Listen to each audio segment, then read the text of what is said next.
Guys, assalamualaikum warahmatullahi wabarakatuh. Jadi sebelumnya perkenalan dulu, nama saya M. Fuad Hermanto.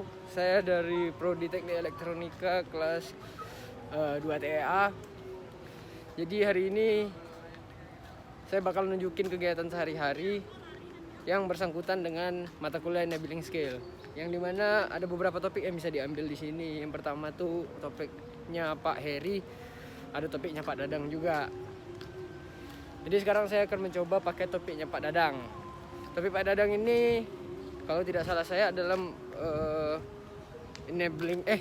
manajemen waktu atau kedisiplinan hidup gitu ya. Jadi kalau untuk kedisiplinan hidup bisa dibilang kita itu memanage waktu.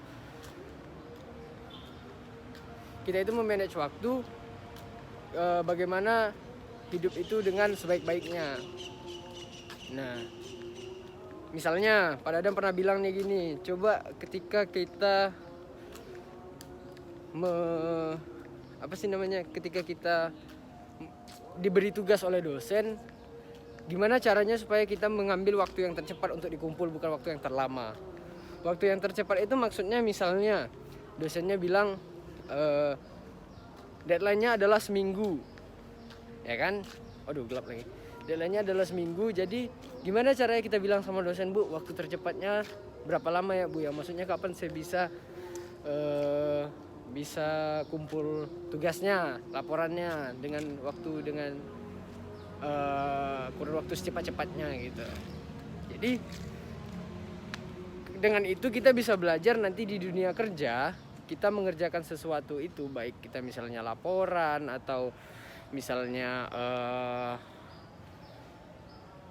ada deadline lah dari tempat kerja kita. Gimana caranya kita bilang sama dosen itu, sama atasan kita, ataupun kita bisa mengerjakan tugas itu dengan secepat-cepatnya. Misalnya atasan kita ngasih nih laporan keuangan misalnya, atau elektro lah, yang berhubungan dengan elektro, misalnya laporan tegangan listrik yang masuk hari ini gitu. Deadline-nya saya kasih sampai minggu depan ya, misalnya dari hari Senin ke Senin depan gitu. Jadi bagaimana caranya kita itu mengerjakan itu tanpa harus kita menunggu ujung deadline, karena pada umumnya kita pasti bakal mengerjakan itu di akhir atau di ujung deadline-nya. Umumnya kayak gitu, manusia umumnya pada kayak gitu ya. Apalagi kalau saya survei dari teman-teman saya yang ada di kampus, misalnya ada laporan hari Senin kumpulnya, hari Minggu malam baru dikerjain. Nah, kita gimana caranya supaya pas deadline itu dikasih, pas tugas itu dikasih, langsung kita kerjain gitu. Tunggu sebentar ya, lagi azan. Oke, kita lanjut ya. Kita balik lagi ke tentang manajemen waktu tadi. Dalam artian tadi kan ketika kita di dunia kerja, kita diberi deadline atau diberi tugas oleh atasan kita, gimana caranya tugas itu dikerjakan dengan secepat-cepatnya. Kecuali misalnya pas tugas itu diberikan, kita punya deadline lain sebelumnya. Nah, itu kita kerjakan dulu deadline sebelumnya, baru kita kerjakan yang setelah itu atau yang sedang diberikan gitu loh. Tapi lebih banyak manusia itu meleha-leha di waktu dia belum dapat deadline, maksudnya belum dekat dengan deadline-nya, dia bakal ngebiarin gitu loh, tugas-tugasnya itu numpuk. Nanti di kala H-1 yang paling masalah itu ketika ada deadline-nya misalnya hari Senin, terus tiba-tiba di hari Jumat sebelumnya itu diberi deadline baru lagi yang akan dikumpulkan di hari Senin. Jadi kan otomatis numpuk. Yang seharusnya ekspektasinya dia punya deadline itu cuman 1, ternyata ada 2, ada 3 atau lebih gitu. Mungkin sebelumnya saya bakal mewawancara salah satu orang yang ada di sini ya. Saya sedang di taman. Jadi saya mau mewawancara Kak, Bang. Izin Kak, Bang. Ini mau nanya nih Kak tentang manajemen waktu ya kan. Menurut Kakak manajemen waktu itu gimana Kak?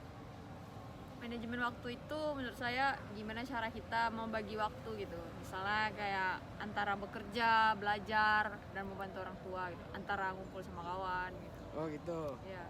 Jadi misalnya Kakak punya deadline nih. dikasih hari Selasa terus dikumpulkan hari Kamis gitu. Iya. Kakak bakal ngerjain itu di Selasa malam atau di Hamin satunya, Kak? Oh, kalau saya pribadi lebih suka deadline gitu ya, tapi saya selesai intinya gitu. Nah, gitu ya, Kak ya. Ah iya, itu tadi yang saya maksud.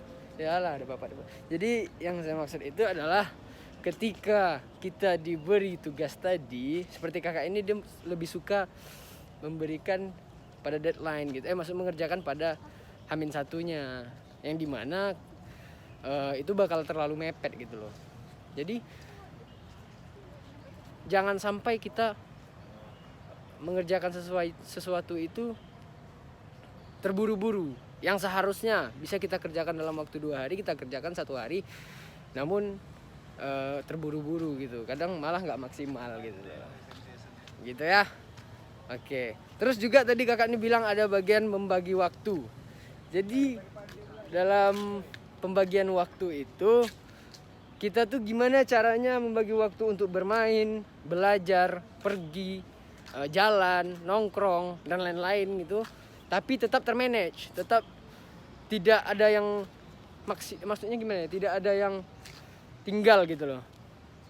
Nah, kadang kan orang lebih prefer ke aku mau ini aja lah, mau nongkrong aja dulu gitu. Jadi akhirnya yang seharusnya dikerjakan, yang wajib, yang punya benefit besar dalam hidupnya tidak dikerjakannya gitu. Nah, itu yang paling bahaya di era sekarang, apalagi handphone sudah ada, orang lebih banyak kayak menghabiskan waktu di depan handphonenya gitu. Misalnya dia tahu dia punya deadline, dia tahu punya kerjaan yang harusnya dikerjakan, tapi dia lebih milih, kalau anak zaman sekarang ya main TikTok, scroll Instagram, atau balas chat di WA gitu. Kan sebenarnya itu punya benefit, cuman benefitnya kecil dalam hidup kita, ya kan? Nah, ada yang lebih besar benefitnya, contohnya seperti belajar, buat laporan gitu. Kalau buat laporan misalnya ada seseorang yang mau buat laporan gitu. Jadi ketika dia seharusnya membuat laporan, jadi ketinggalan gara-gara dia scroll TikTok gitu.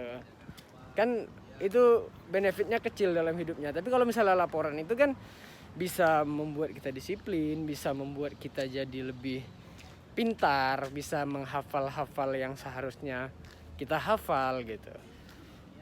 Begitu loh. Kita lanjut, masih dengan topik yang sama. Kita lanjut, masih manajemen waktu. Keluhan-keluhan orang untuk saat ini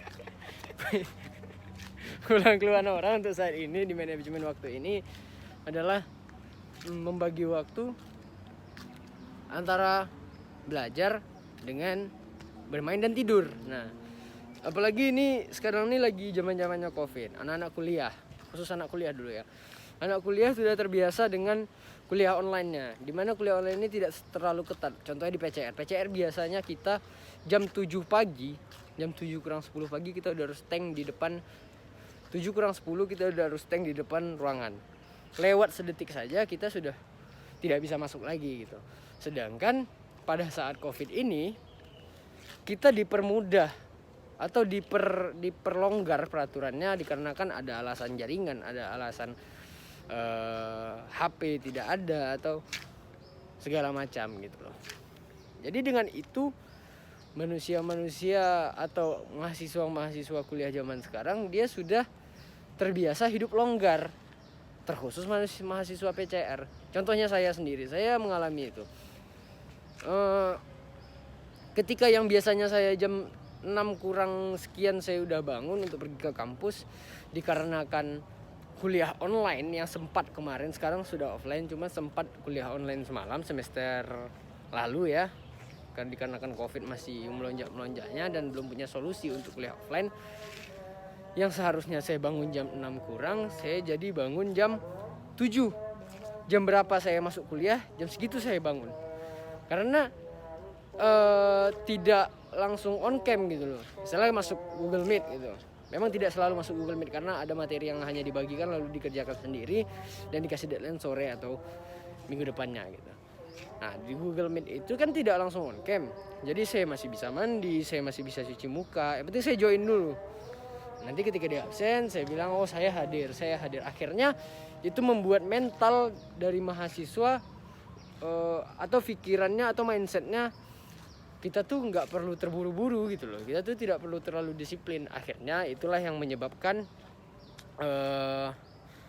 tidak disiplinnya mahasiswa zaman sekarang gitu. Itu yang menyebabkan tidak adanya dari diri orang itu untuk oh ayo lebih disiplin daripada biasanya gitu. Memang pada umumnya mahasiswa PCR itu lebih disiplin daripada teman-temannya gitu loh.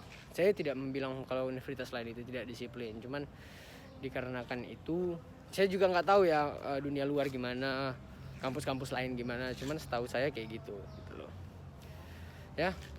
Jadi pesan saya buat vlog kali ini adalah jangan menyia-nyiakan waktu, jangan melonggar-longgarkan waktu. Ketika ada tugas, kerjakan secepatnya. Ketika ada yang harus dikerjakan, kerjakan secepatnya. Dan memilih kerjaan yang benefitnya paling besar dulu gitu. Jangan yang benefitnya hanya kecil, hanya misalnya kayak menghibur atau apa gitu. Tetap hiburan itu tentu ada, nongkrong-nongkrong itu tetap ada supaya itu merefresh otak kita ya. Nggak mungkin kita hidup terlalu monoton di dalam kamar, buka laptop atau dan lain-lain yang kita lakukan yang tidak terlalu besar benefitnya. Mungkin itu saja, lebih dan kurang saya mohon maaf. Terima kasih.